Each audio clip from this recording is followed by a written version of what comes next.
There are no girls at Radley, yet the observant viewer will notice that this is a girl. The warden has not, like many public school heads, decided to turn his sixth form into a co-ed. He's staunchly apartheid on that matter. We are, in fact, at Tudor Hall School near Banbury, where 25 comely girls are getting ready for an away fixture with the boys of Radley.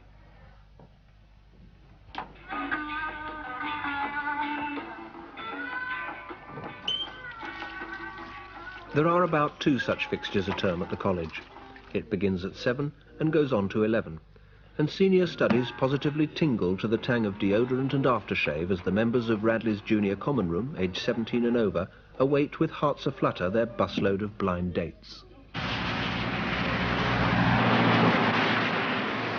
Wait, hang on!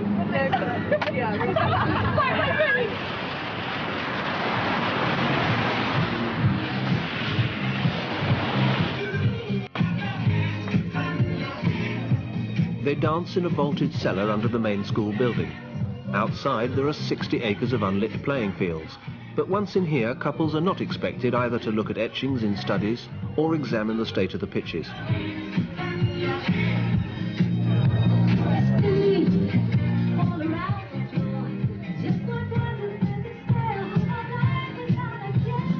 The girls' chaperone or a Radley Don maintain a discreet presence, but the boys and girls are expected not to act like beasts of the field, not to smoke, and to drink only in moderation.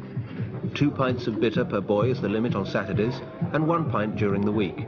The system is self-policed by the JCR committee. Yep, I'm afraid so. I'm afraid so.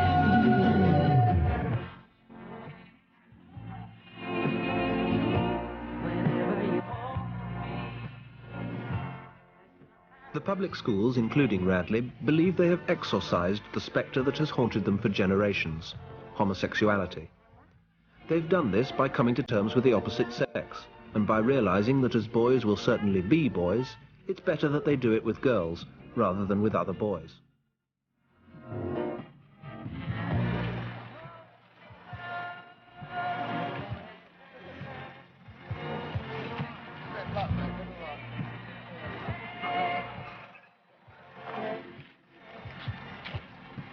As the philosophy of cold baths and lots of rugger goes into mothballs, some boys seem to be able to treat the taboo subject of homosexuality in a relaxed way, without embarrassment, and even with some humour. We got Page Newmark for the Gay Liberation Front! At the mock elections in May, part of which we showed in last week's programme, Radley actually fielded a candidate for Gay Lib, Page Newmark. He's flanked by Nick Vetch and Simon Matthews.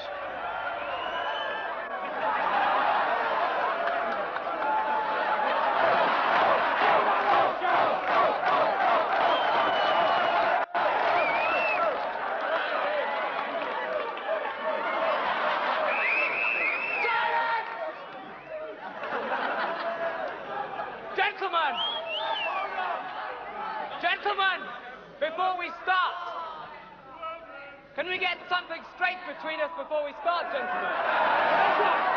I won't put the woolies up you if you don't turn your backs on me. In public schools, heterosexuality is denied us. Shut up. What happens? You get close to your friends. You develop homosexual desires, and then they say, that's naughty, boy, that's naughty. 30% of people amongst you, 30% of you, are homosexuals without realizing it. What's that between your legs? In the year 1800, homosexuality was punishable by whipping. In the year 2000, it may be compulsory. All that I ask of you is equal civil rights. Gentlemen, I have been straight with you. Gentlemen, I've been straight with you. Now you come straight with me. Vote for the Liberal Gay. Vote for Page Newmark today. I feel that at Radley, because it's a boys' school and there are no girls, and we're not in a town, so we're not really near any girls' schools, people become terribly coy about the idea of homosexuals.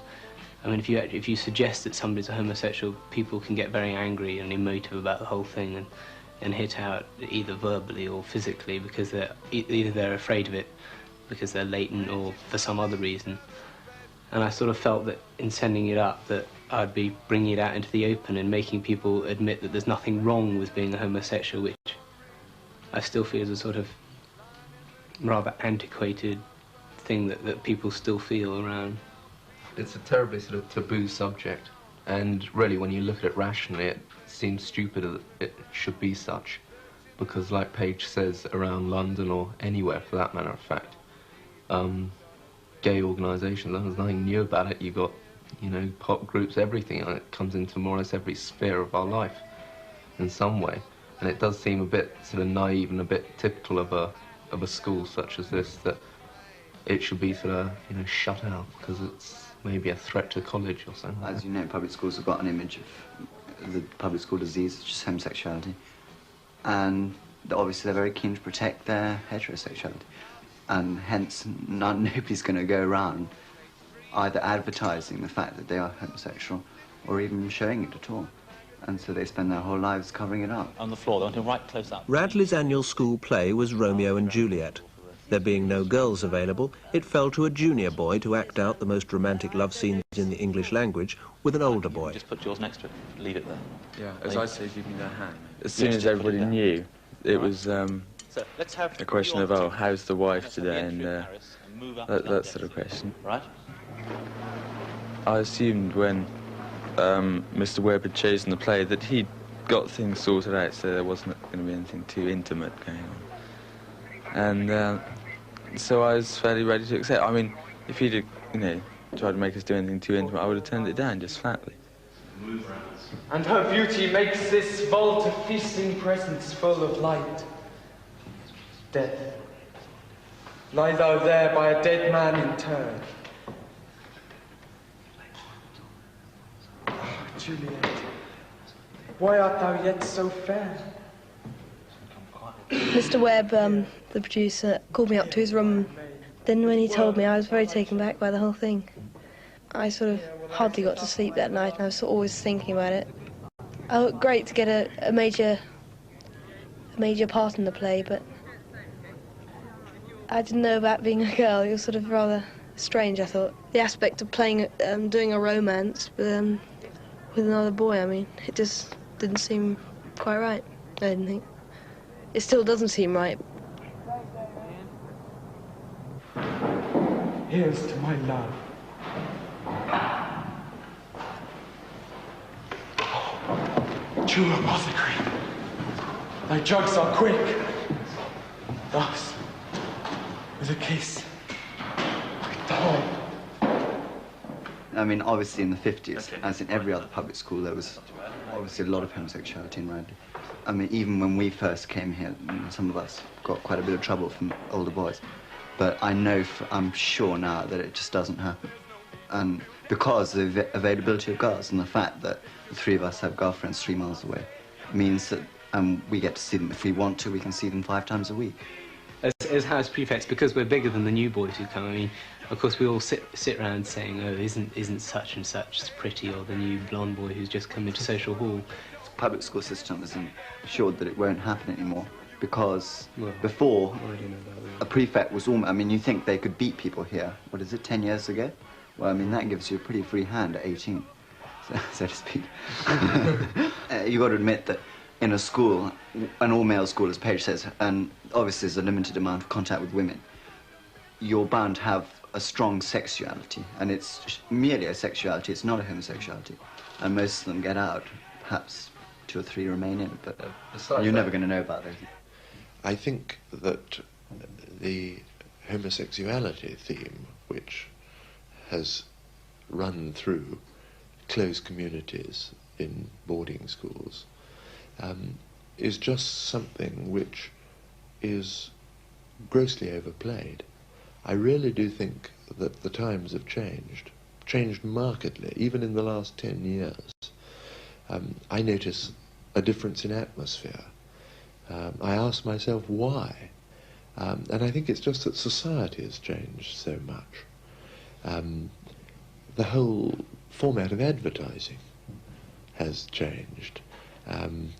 Wherever you look, you see comely females, scantily clad. I think even that, strangely enough, has had an effect. Soft porn, easily available.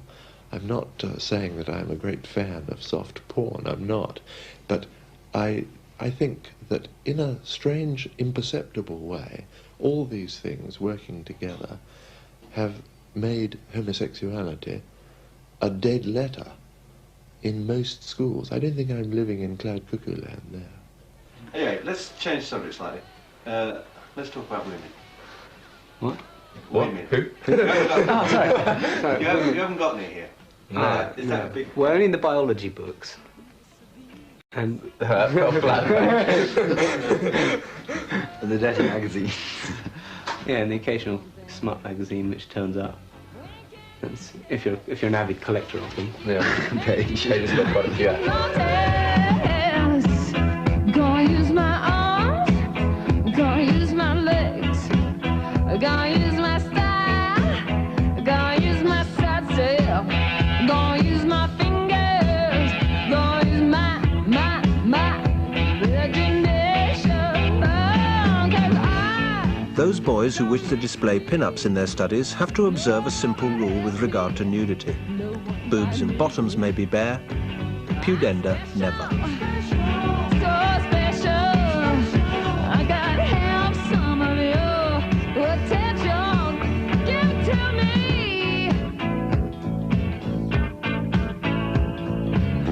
Over the period of time that I've been here, it has got so much easier to see girlfriends, women. I mean, it used to be considered shocking if I wanted to go out and see my girlfriend or have a girlfriend over here. You never asked, but you just went. Well, beside the point. Because, I mean, you know, sort of unnatural. I mean, you know, you're at public school, you know, you're not meant to be around, you're not meant to sort of have women around. It's not... Yeah, it's a work institution. Exactly, it's a work institution. It wasn't meant for bringing women in. Why do you think it's a boys' school?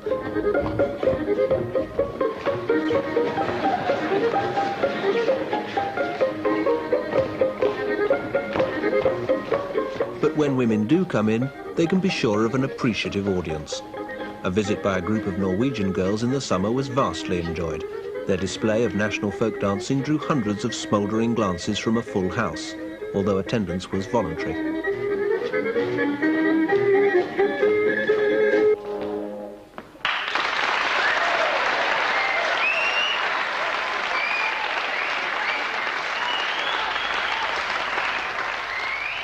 There is also one other occasion now on which boy may meet girl. The whole thing started because, well, obviously they've always had the JCR dance, but that's always been over 17 and usually only the top 20 in the school. But now we started Scottish dancing, and that helped enormously. A lot of people have met girls through there, and quite a lot of them are still going out with them because of that.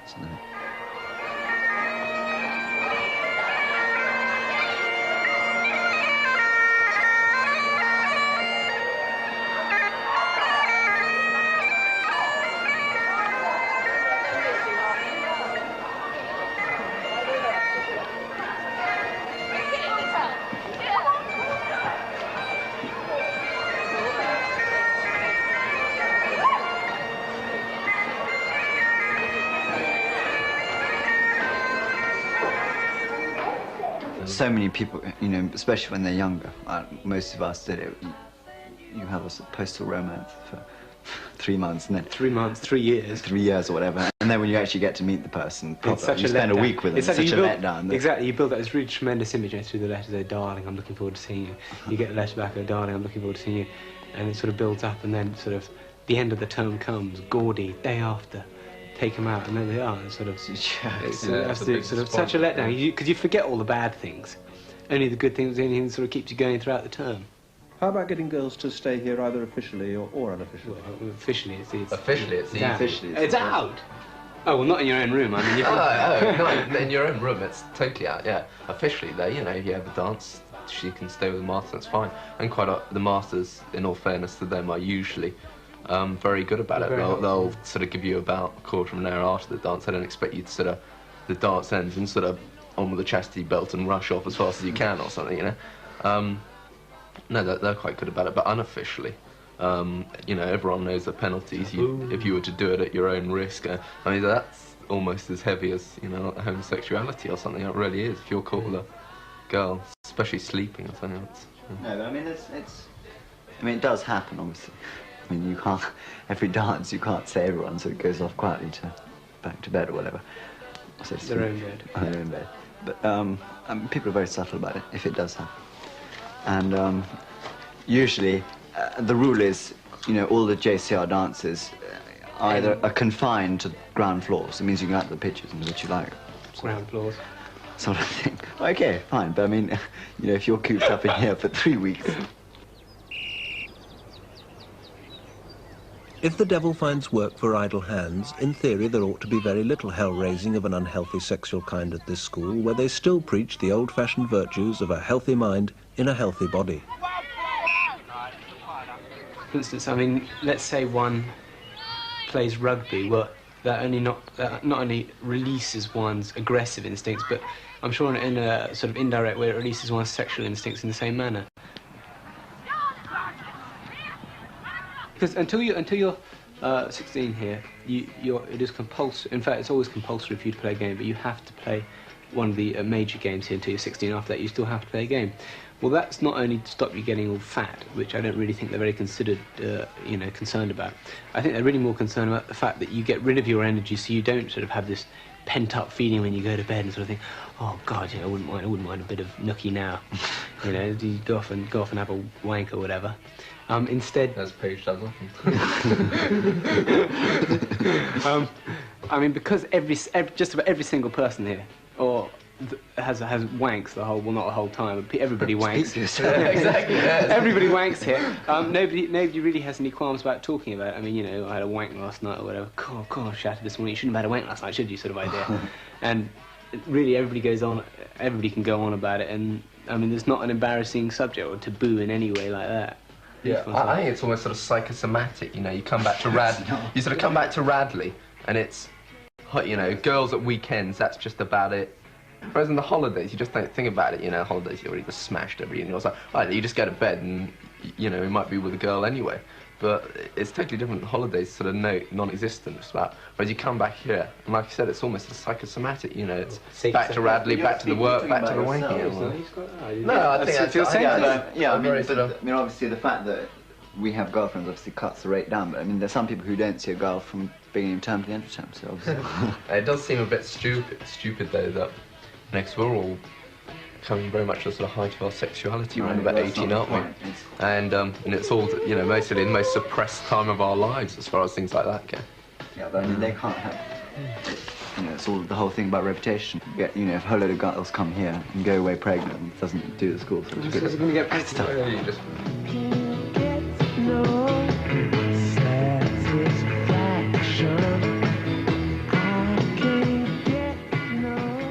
Jane and Karen are the girlfriends of Simon Matthews and Nick Vetch, respectively. They've come up to Radley as guests of F Social, who are throwing a dance. Oh, Hudson's already seen me like this. You can laugh off. What? I just went and poured out the sherry for Hudson.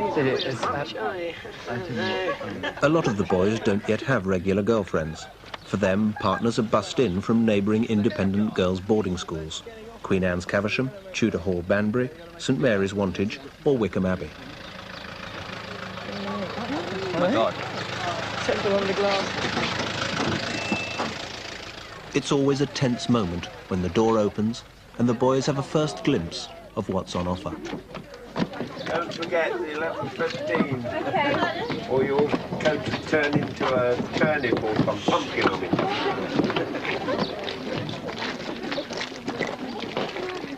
So let's introduce my girlfriend. This is Jane. This is Mr. Anthony Hudson is the social tutor or housemaster whose responsibility the dance is. Mr. Hudson, my tutor. To break the ice, there's a glass of sherry in Mr. Hudson's house. Later, there'll be a choice of wine cup and beer.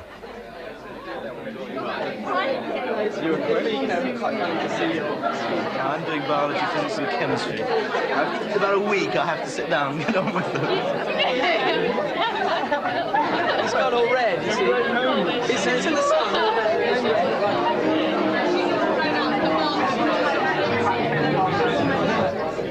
At first, things progress normally. But by 11:30, when the dance ends, it will all be very different. An anecdote that will crystallise what happens when authority meets burgeoning sexuality head-on.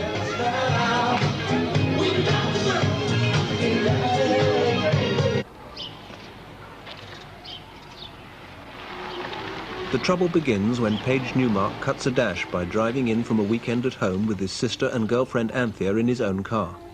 It's strictly against school rules. For the warden has too much tragic proof that teenage boys and cars do not go together, and that teenage boys and cars and drink and girls are dynamite. Over here?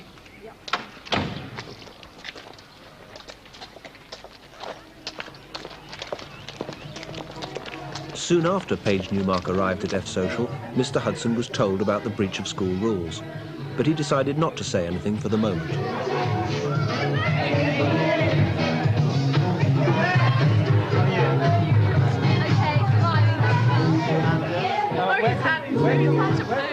Where can we put her bag? Get dirty.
As the dance draws to a close, word is passed to Page Newmark that Mr. Hudson wishes to see him.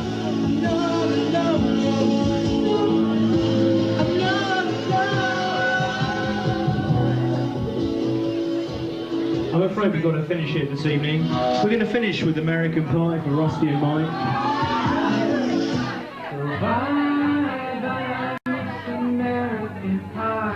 Now, Paige, I have it on fairly good authority that you've brought your car here for the dance. Is that right? Yes, sir. Do you think that's fair? I'll go every weekend, sir. Yes, well, why aren't you away from here, in that case? Well, because I was told I could come to the dance. Who by? Well, I was invited. By? Nicholas. By F Social, yes. Yes, sir. What did I say to you yesterday morning? I said that you played it straight, just to everybody. And the one person who's taken advantage of what's going is you. And you arrived in style, in your own car, which has not been done in my time here, ever, by any other boy, and just strolled into our dance as calm as you please. Now you plan to drive home. I'm sorry, sir, but... You name one other boy who's brought his car here. And the answer is no one. You know perfectly well it's not on. It's not on, and you've abused it badly. And I've asked that you go back to your cubicle and you sleep here tonight, and I'll have the keys of the car, and I'll give them to Mr. Ed, and you can go home tomorrow. And what about your girl? Where's she going to sleep? Well, she's coming home with me. Yeah, right. Well, she'll sleep here tonight as well. You go and get the keys and bring them in here straight away. The end to whatever amorous aftermath Paige and Anthea had planned. No, I'm sorry. What's the problem? Well, quite frankly, I've got to go back because I've got some medicine I've got to take. Yes. And I have to take it. Yes. And there'll be, well, if I don't take it, there'll be dire consequences. Yes. Right, well, I'll go back and get it myself and then come back if it makes it easier. No, I'll take her myself in my own car. But don't you think this is slightly ridiculous? Yes, I do. I think it's very ridiculous indeed. I feel we've had a guest to the dance from another social, and he has categorically broken one of the absolute basic school rules. But how did you expect him to get back to Radley? That's not my problem. If he Well, didn't he want to can't come to the fly dance... or No, but if he can he? didn't want to come to the dance, he didn't have to come. He was asked as a guest, and that was that. And it was entirely his choice. But he didn't know he was breaking the rules. He knows very well. Well, he wouldn't have. Would he have blatantly come in a car and parked it right outside the school if he knew he was breaking the rules? If he knew, I mean, he was even being filmed. He wasn't. He obviously didn't know he was breaking the rules, did he? I'm sorry, but... well, no, I'm sorry, because, I mean, you just haven't got a case. I think I have, and I think I've got it rather clearer than you. You haven't, And I'm going to put you in my car, and I'll take you straight home now. Now, Paige, your tutor's expecting you, and you can go off to your cubicle right away, and I'll take this girl straight home. Can you take my sister? Okay? Can you take my sister too? Surely, yes. Paige's girl has said that she's got some medical ailment, and therefore she's got to be home for the night. So I said I'll take her. All right? Yeah. Will you come with me? I suppose so. I have to. See fair play. Right. Yeah. Is that all right, honestly? Fine. Okay, well, this is a night drive. Well, come on. Are you ready? No, I haven't got my jacket. But if Anthea is just making excuses about her medical condition, Mr. Hudson wants to know. Over to you, Nick. You've got 1 minute to save me driving all night. He'd much rather put her up in his own home than drive 100 miles at midnight. He sends Nick Vetch to find out the truth. I don't care what he does. I have to go back to bloody... Just relax. Just relax. Enough of those bloody stupid... Okay, look, come on, let's go then.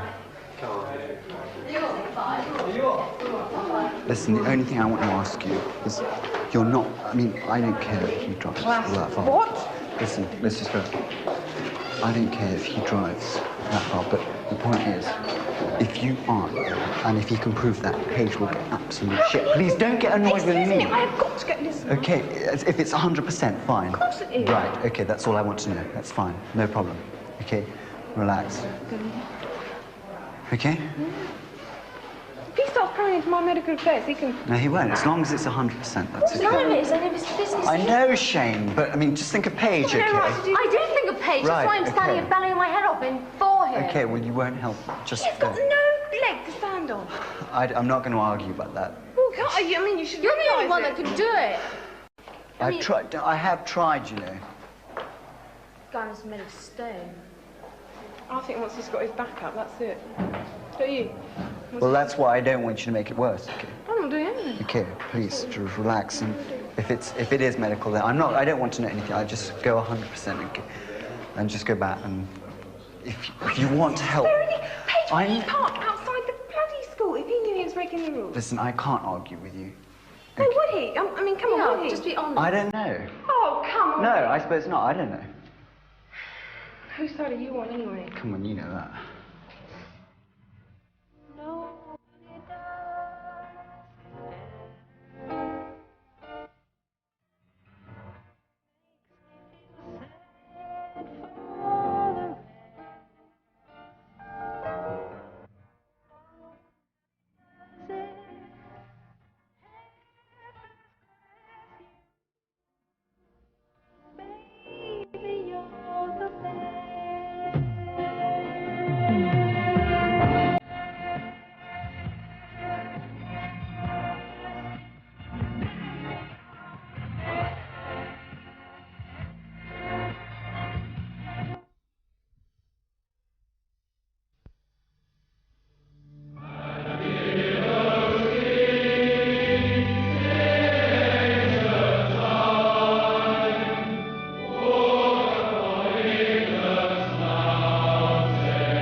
This summer, warfare came to the grounds of Radley College.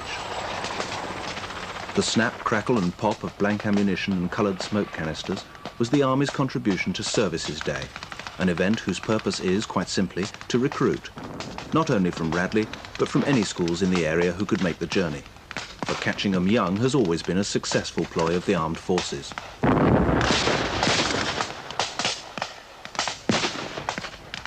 The public schools are important to the services, but so are the services to the public schools. The Ministry of Defence will give almost £1,500 each year to an officer or ranker to help him put his child through boarding school. 9,000 officers and 4,000 other ranks are helped in this way. It costs the taxpayer £32 million a year.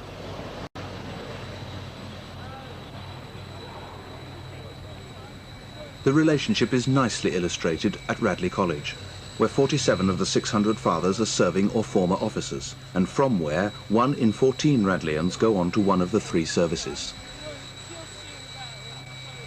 Radley also has a combined cadet force, compulsory until a boy has passed his proficiency. A quarter of the school is in the Army section, and another quarter is split between the Navy and the RAF. Some like the CCF, but Hugo Chapman certainly does not. I hate the CCF, and I repeat, hate, because I really loathe it. We have to do it on Wednesday afternoon. When Wednesday comes along, there's this sort of sickening dread when one wakes up in the morning, because one has to pull on your trousers, which hurt, and your prickly sweater, and your rough shirt. Alan, I really would get out of the way if I were you. And you have to be bossed around by sort of NCOs, who are people you don't respect at all. 2-6. And you do things that seem absolutely pointless, like tying ropes and learning navigation, things that I'll never ever need. There's a very strong feeling, which is shared by the armed forces, that any activity which is just plain boring is no good. And the armed forces do look on the CCF as not a recruiting agency, but an agency which is going to sustain interest where it exists and assist people who may want to go in the services. Because they do feel that via subjecting people to extreme conditions one way and another, the sort of qualities which would be important in a fighting man can be brought out. You've got 4 round top pegs there. Kind of change when you get in the CCF. You have to take your hands out of your pockets and you have to look smart. And you have to salute the uniforms. I hate it. That's all I can say. Hands. English literature is littered with the biographies of famous men who claim to have been miserable at public school. And if not miserable, most boys go through a difficult 2 years, known at Radley as the Middle Passage, or the dark tunnel of adolescence. Hugo Chapman is in the middle of that tunnel. It's dark in front and dark behind, and particularly bloody in the middle, because Hugo has to attend one's CCF camp, and to his disgust, he's put his name down for canoeing and fell walking in Scotland. I don't know why I put my name. I sometimes wonder, kind of toss and turn my bed, think why I did, especially as I draw nearer to the whole affair. I don't really know why. Keep the other end down a bit. Lift them up. Hello, thanks. The typical Navy, dull, sort of boring person is the one who will excel in the dank tents and the general bloodiness of the whole affair, while I will suffer and swear and sweat and spit and kick and be generally pretty bloody to everybody, I think. Would you like to lose that somewhere in the back, Jimmy? Just sort of hung in at the side of the seat.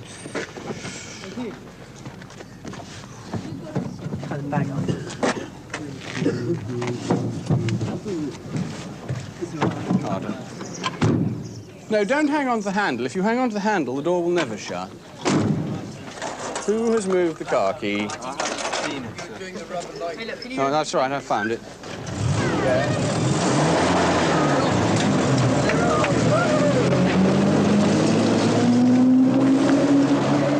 We've got some pretty fair rogues around, and people who in the environment of the school will tend to be always trying to play it off against authority and so on and so forth.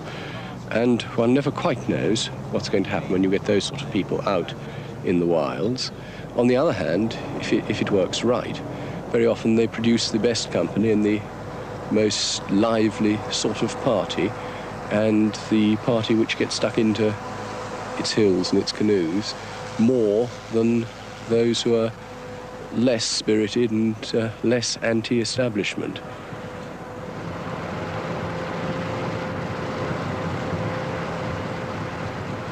Up the M6, squeezed into the college Land Rover and trailer, 7 canoes, rations, cooking stoves, camping equipment, 8 boys and 1 master, John Dalton, who teaches classics, but who for the next 7 days is receiving service pay as Lieutenant Commander John Dalton, Royal Naval Reserve, (CCF).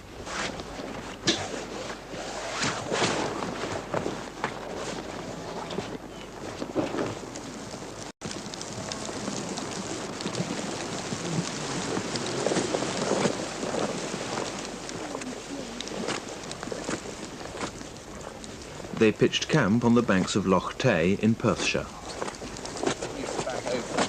John? Yeah? I should stay in bed while we cook some breakfast for a bit, I think. It's nasty. I think that it is very important in some ways for many of our boys to discover that fairly basic food and cold and damp and generally really thoroughly unpleasant conditions don't in any way need to impinge on one's enjoyment, and to learn that it is possible to be uncomfortable, as I frequently am myself on this sort of trip, without feeling that the whole thing is a misery.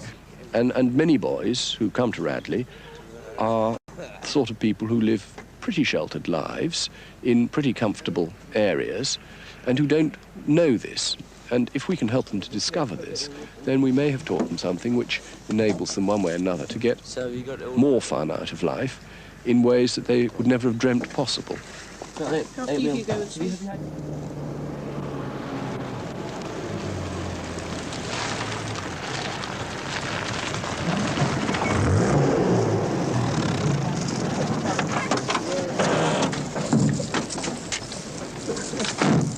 So a week of roughing it begins.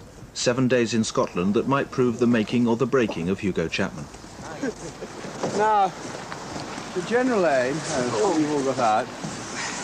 Where's this nasty bit? The general aim is that you see where there's a whole lot of waterfally things across the middle? Yeah. Well, to the right of that and up a bit, there's a cliff under which the water's very close to the edge and where we couldn't actually fish you out. Let's go down... You don't go right on the other side of the island? No, you don't go on the other side of the island because you won't get round that way.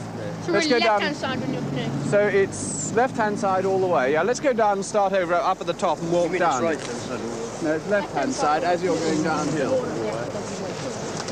This is it. Live happy, die young. Live unhappy, die young. If you want to go over it, you have to come down, well, obviously where you come down. Yeah.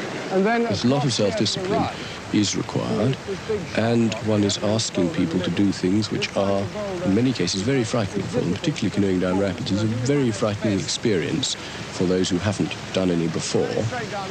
And jumping in and out of icy rivers to rescue canoes is physically a very exhausting and pretty painful operation. What you've got to be careful of is getting swept sideways onto that rock. So, what about the rock? You go over it. Well, that's why I think you may be better coming straight on. Is that rock not going to harm you? You'll go over that. At this stage, the boys are naturally apprehensive, for the water they will soon enter is defined in the canoeist's Bible as grade 2 to 3, that is, fairly vicious whirls, cross currents and eddies with treacherous stoppers. A stopper is a wave that flows upstream. The first day would be the worst day. The first day canoeing. That is going to be the really bad day. I'm not that good a canoeist, and I am actually scared I might get hurt.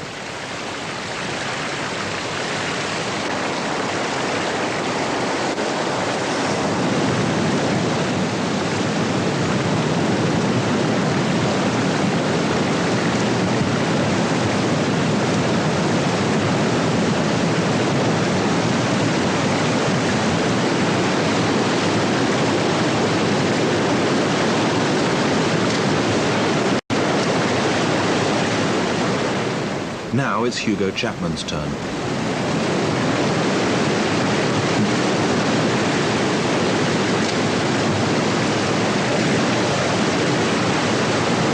Well, up. See you around the corner when Julian's caught up with you.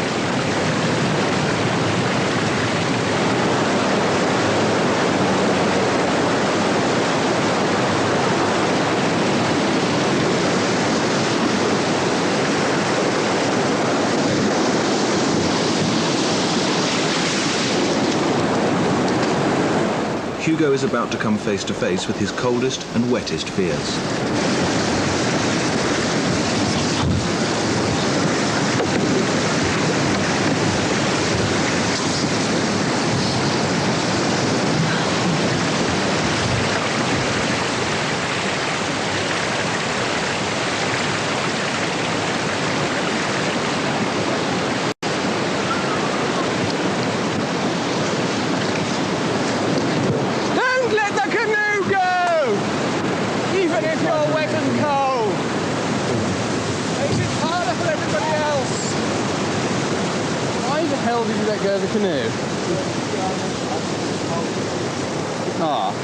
Well, we have left everybody, including yourself, with a hell of a problem now.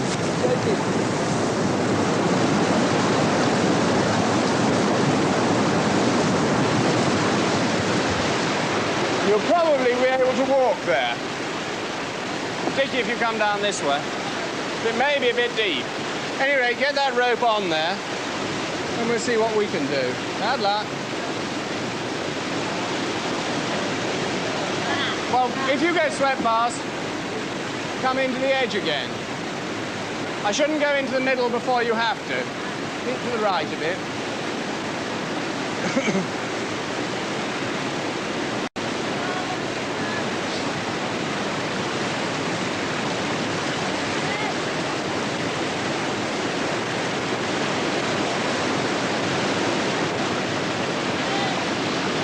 Well done, Hugo. Got it through. Have you got the end through? It says swim ashore with it. Well, the canoe is broken now. So if we can break it completely, then we can get two halves out of the river.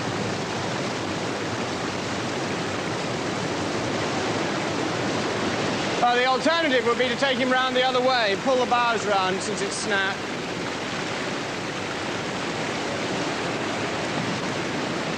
Now, have we got enough rope to get round down over here?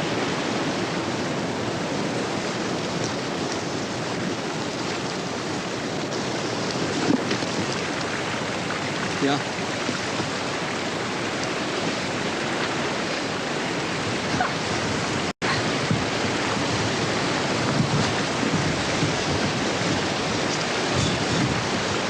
We're drifting round into this. All right, we'll bring him round in here. Yeah, I think we could take it in two halves. I don't think it'll be any harder to mend in two halves. It's already in two halves, practically plastic. Right. John Dalton is nicknamed the Admiral, and fortunately, the Admiral knows all about salvage and repairs to sunken wrecks. These craft are homemade in his garage. With resin and rolls of fiberglass, he'll weld the severed stern to the severed prow. Right, so... Right, get changed where necessary. Hugo can come and collect the other bit of canoe, or some paddles or something from over there, please. Then we get a brew on. new nice boots you got there. Whose boots are they? Well, why are you wearing them then? Because my boots go over there. Well, go and find... No, Hugo, go and find your own boots. Because we get in absolute shambles if we start wearing everybody else's clothes.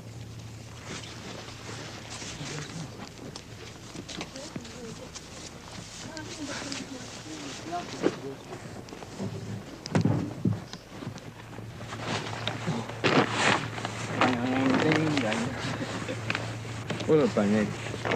Feel like a new man after that. Did you actually crash around? Didn't you go through the deep bit? Did you just sort of go? I just didn't go any. And you know, the Admiral, he says you can go down backward ferry glide. It's an absolute fantasy. I couldn't even control myself. And if you can backward ferry glide. Oh, Josie came through, no problem. Sam? Yeah. Are you drying? Yeah. Because I think a brew would be quite nice. Yeah, I'll help him, sir. That's a good idea. Oh, God. It took 2 hours to bond the fore to the aft, and some time to set, so that it wouldn't spring a leak amidships.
To show you how fast to go. Therefore, you should be with me. When it's your turn to lead, I'll tell you where to go. The answer is somewhere straight up that hill.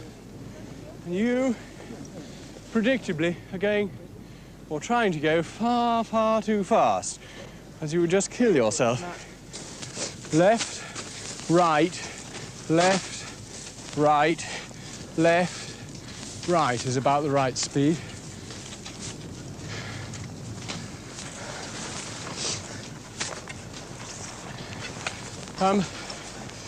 Aim up this dike, will you? Following in the footprints as far as possible. Go across a bit. Can't get it straight. You're showering us. Well, that's just too bad. Unfortunately, gravity takes its toll.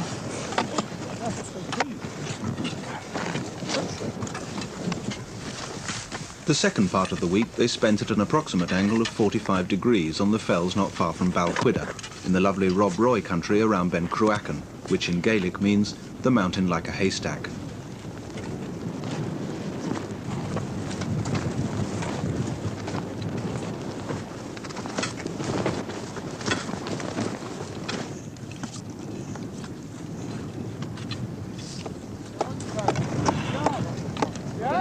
Can we go?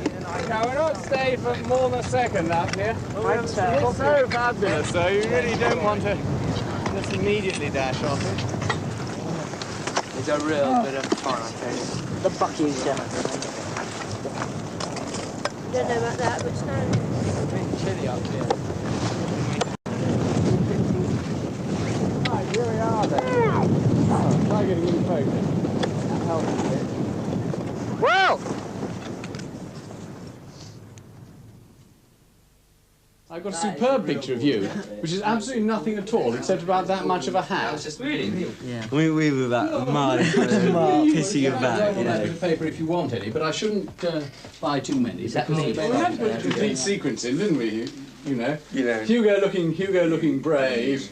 It's all very easy. Hugo going in for a splash, even though it was monstrously out of focus. I was rather pleased with that, actually. So my mum got thoroughly sick of my stories, actually. How brave you were. How brave and manly and generally tough. I can't work out which I was now. He was quite good. He was serious yesterday in Scotland. Hugo, have you got a minute? A minute? Yeah. For me? Yeah. Right, yeah. Emotion.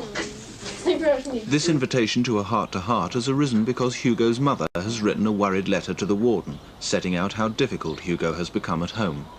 He just seemed to shut himself away and not wish to do anything, not wish to participate, except to upset people, mainly his mother, which was good baiting ground, and to a certain extent his sister, and he seemed to be rather miserable. Well, it doesn't help family life if you have one member who's extremely dissatisfied and bored and can't do anything about it, and they won't cooperate. They won't do things with the family or initiate anything themselves. I mean, he just was isolated. And in Scotland, for instance, and the sort of thing that I wrote was, well, here was a bloke I expected to be in bloody pain, and I expected to say this bloke is a shit, frankly. Really? Oh, that's very kind of you, sir. And this is what I expected to end up saying, because the general sort of impression that one gets of you around here is pretty much that sort. Why is that? Not from me, but from the sort of people in authority that one talks to. What, in common room? Yeah. And if you mention H. Chapman, they say, yuck. Well, those who don't know you very well do. It just seemed a bit of a shame that in Scotland one saw a bloke one thought was a bloody good bloke, but yet around Radley he doesn't give the impression. Now, this may be Radley's fault. I don't like the whole public school or, I suppose, educational thing kick at all. In no way. But yet you've got to be educated, and you've accept the necessity. But I don't like it so much. I sort of don't like this setup. And if I was sort of putting on my schoolmaster's hat, I'd say, Chapman, go and find yourself some things to do. Yeah. Get interested, get involved, get busy, play games, all that sort of... I mean, and anyone normally says that sort of thing. And I'm not saying that to you at all, because that would be pointless. If you're not a great scholar or a sportsman, one is, here, one is left very much to, your own devices. Your own devices.